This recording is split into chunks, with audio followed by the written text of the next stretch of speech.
Hey everybody, welcome to Chatting with Chops. Today we are going to make some cherry cheesecake brownies. I have not made this recipe before, so let's see how it turns out.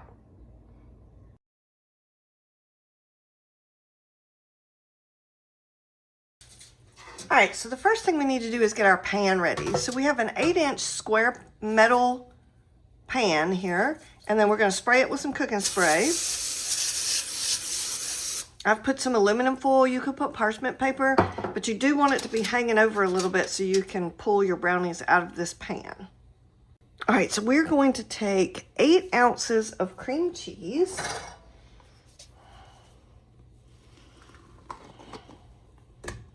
Oh, that was an unpleasant sound. All right.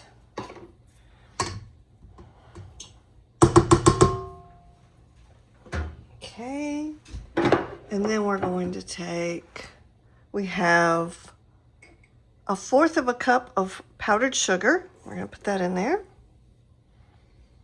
And then we're going to beat this on low until it's all nice and fluffy for about a minute.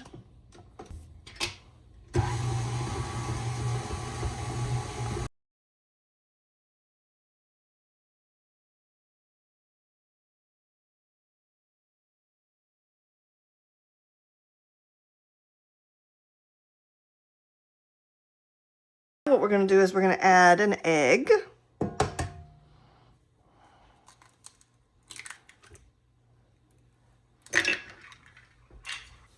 And we're going to add 1/4 teaspoon of salt.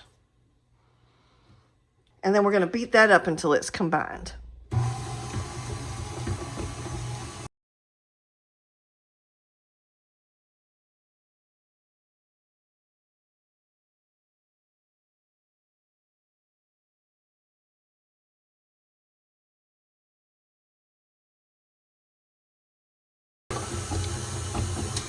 All right, let's see if we got everything. I see there's a little bit of a ring of cream cheese around the edge. So we're gonna grab that. And then we're gonna do a little scoop on the bottom, make sure nothing's caught on the bottom. And I see a little bit of stuff caught on my beater here. So I'm gonna grab that and we're gonna just do our mixer for another like 30 seconds just to get all of that mixed in.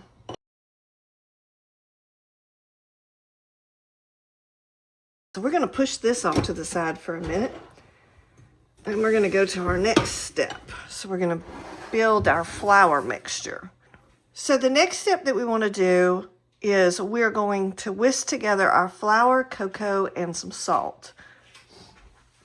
So I already have in my bowl 1/2 cup of sifted flour, and then we're going to take our 1/3 cup of our cocoa powder.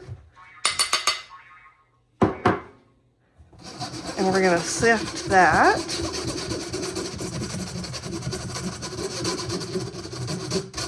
Yep. And then we're going to take the rest of our salt, which is 1/2 teaspoon of salt, and put that in there.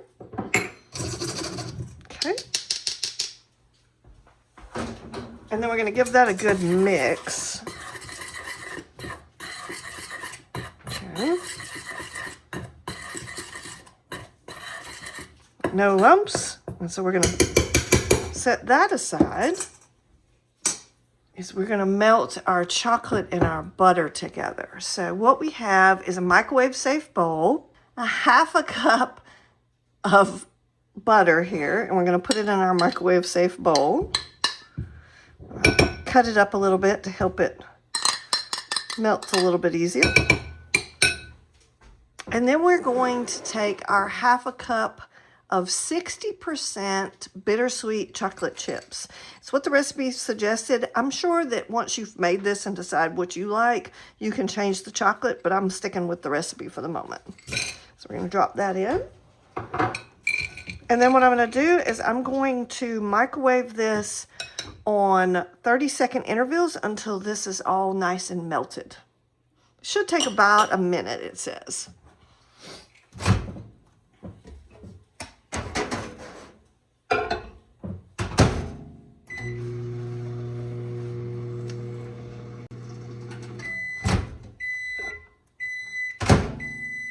that was 30 seconds. We're gonna give this a nice swirl.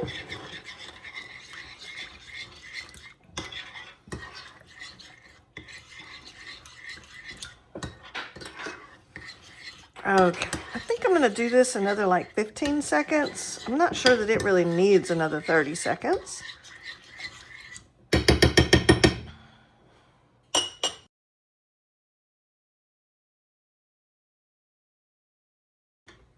All right, so let's see what we've got. We're gonna do some more stirring. Yeah, we are almost there. And as you saw, there was still a little bit of chunks when I first pulled it out, some chocolate chunks. But I mean, it's still a hot liquid, so it's continuing to melt what's in the bowl even after you take it out of the microwave. All right, so the next thing we want to do is we're going to get this chocolate out of this bowl and put it into our nice big mixing bowl. All right, so let's try and make sure we get all of our chocolate. We don't want to miss out on any of that chocolate. Okay. All right, there we go. Now what we're going to do is we're going to whisk in our 2 different kinds of sugar. 1 cup of regular granulated sugar. And then we have 1/4 of a cup of our brown sugar.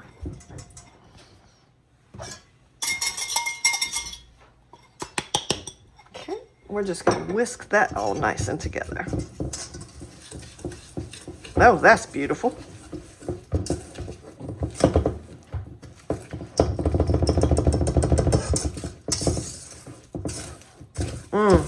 That is gorgeous.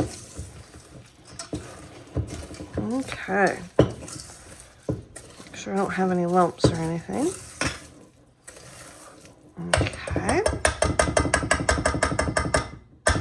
Now we're going to add our vanilla, which I use vanilla bean paste. You can use vanilla extract if you want to, or you can use vanilla bean powder. Whatever works for you. But we're going to put in 1 teaspoon of vanilla bean paste, and I'm going to be a little heavy-handed just because I enjoy my vanilla bean paste. And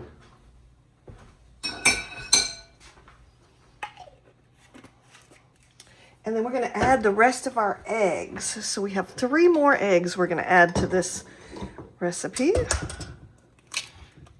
we go. There's 1. And 2. And then we have 3. Now we're going to whisk this together. And I will say I'm using a hand whisk. When recipes say a hand whisk, you don't necessarily have to. If you have a little small hand mixer that's not that powerful, you can usually get away with a recipe like that. Unless you're making some very high-end pastry, sometimes that's not as conducive to even a small mixer. But that way, if you just don't have the arm strength to hand whisk something, you can always use a small hand mixer. Just put it on low.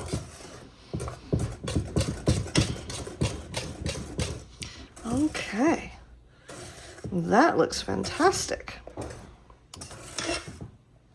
Now we're going to add in our flour mixture, which, if you remember, this was our 1/2 cup of flour, 1/3 cup of cocoa, and 1/4 teaspoon of our salt. So I'm going to add this in 1/2, just because I want to make sure I get it mixed really well.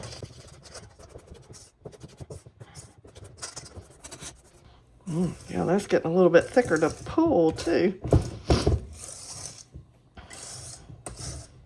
Make sure I don't leave any flour on the side of the bowl or anything.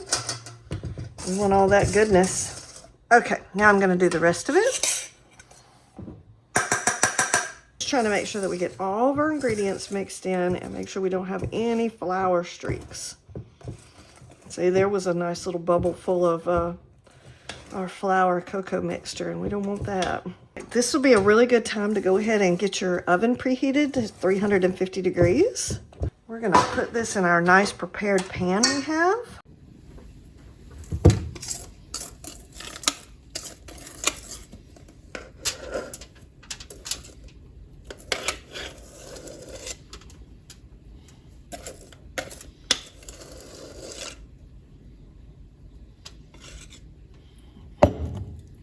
spatula involved here.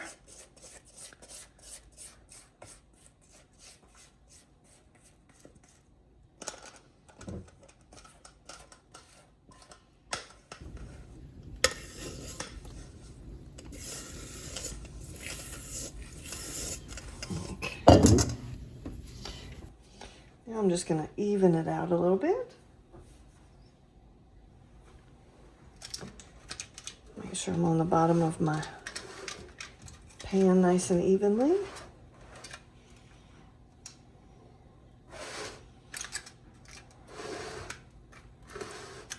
Yes, I still have chocolate on my hands. I am a messy cook. All right. All right, so the next thing we want to do is take our beautiful cream cheese mixture and gently put it on top. I'm not sure how well this is going to go, but we're going to give it a try. I think what I'm going to try and do is just put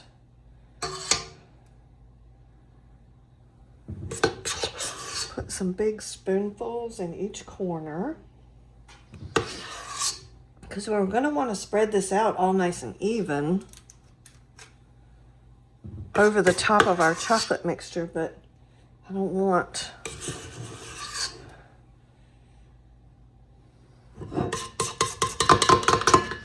necessarily want it swirling through just yet. Okay.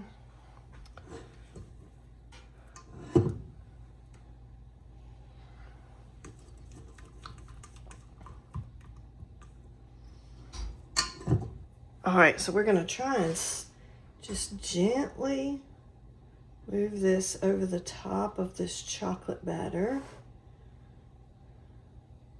If we get really lucky, we won't get too much of the chocolate. It's probably the next step will be to swirl it all together, but right now it's just saying to spread it over the top.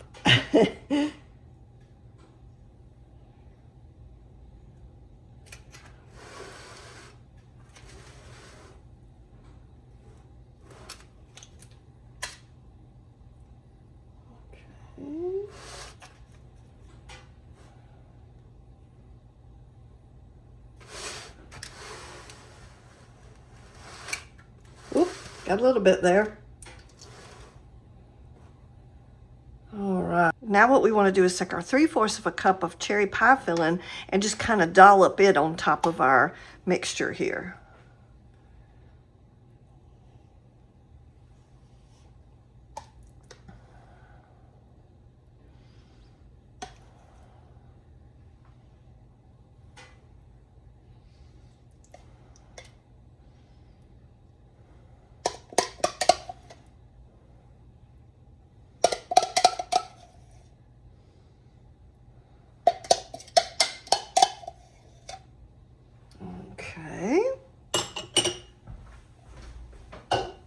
This recipe definitely has a lot of steps.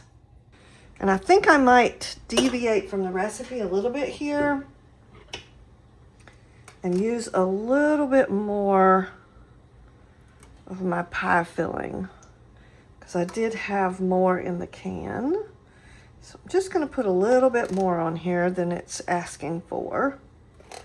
The person I'm making it for really likes cherries, so why not? Okay, I think that looks lovely. Okay. Now we're going to put this in a preheated oven at 350 degrees, and we're going to cook this for about 45 to 50 minutes. What we want to see is that this cream cheese mixture is kind of a light golden brown around the edges.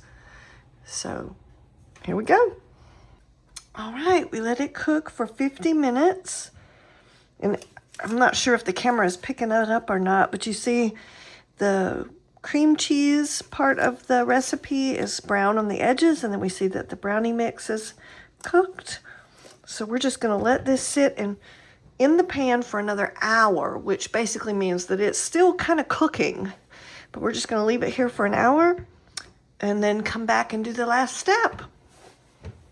All right, so what we've done is we've left this on the counter for about an hour to cool off, as the recipe recommended. It says that you need to put it in the fridge for about an hour before you serve it, but it's been sitting in this hot pan, and this pan is still a little bit warm, so I'm going to attempt to lift it out of this pan. Woo, that went well. And then I'm just going to let it sit on the counter for probably another 30 minutes. And I'm trying to see if I can pull the aluminum foil away without destroying my sides here. Just to let it cool a little bit more. I don't like to put things that are super, super hot in my fridge, because then I just mess up everything else in the fridge. See, now we've got it on a rack. It's on a wire rack. And we've pulled the aluminum foil away, so maybe that'll help it cool off a little bit more. Okay, so we're going to do that for probably about 30 minutes. All right, let's see if we can cut a slice of our little cherry cheesecake brownie. We'll see if it doesn't. It's been chilling in the fridge for about an hour. I'm just going to do a little small piece, just as a little taste tester piece. Whoop! I was thinking it was going to stick, but it sure didn't. Oh, no, that came out nice and clean. So let's see. Okay. So let's try a bite of our cherry cheesecake brownie that's been chilling in the fridge for about an hour now.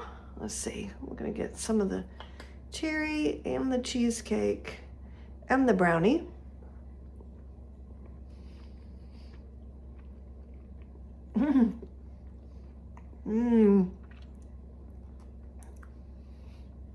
Oh, that's lovely. It's got some great fudginess with the brownie, and then the cheesecake is nice and soft and gentle, and then you get a little punch of the cherries.